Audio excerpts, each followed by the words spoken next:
Bienvenue dans votre taroscope. Pour la semaine prochaine, nous avons ici les Capricornes, les Verseaux et les Poissons.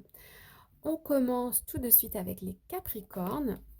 Nous avons la 8 de bâton.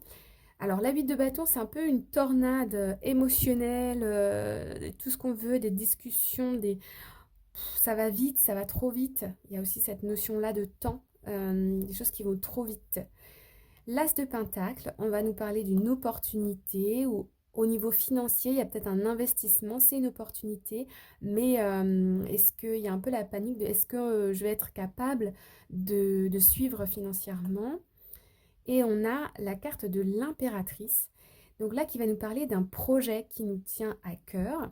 Ça peut aussi nous dire que l'impératrice est ressortie plusieurs fois pour plusieurs signes.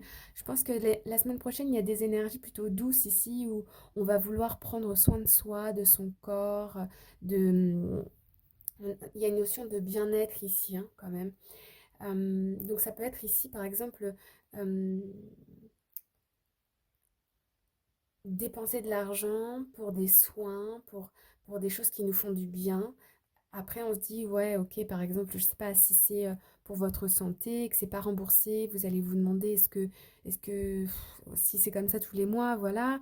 Euh, Au niveau professionnel, il y a peut-être ici une désillusion. Vous allez vous rendre compte d'une désillusion. Vous aviez peut-être euh,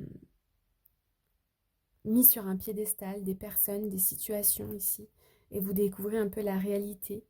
Euh, alors, on va quand même aller demander les Capricornes un peu plus d'informations.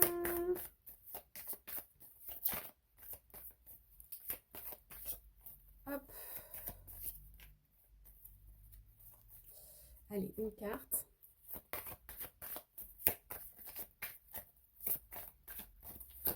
Voilà. Donc, on a la 4 de coupe. Ouais, il y a une situation pour moi dans laquelle vous n'aviez pas prévu. Il y a un imprévu et l'idée de ne pas avoir vu les choses venir en fait. Que il y a peut-être une situation ici où vous vous êtes dit ça va être super, ça va être comme ci, ça va être comme ça. Et sans prendre en compte que ben, tout est équilibre. Donc s'il y a beaucoup de positif, il y aura aussi du négatif qui va venir avec pour venir rééquilibrer ici une situation. Avec le cavalier d'épée, on voit qu'il y a des discussions qui ne sont pas toujours faciles et tendres.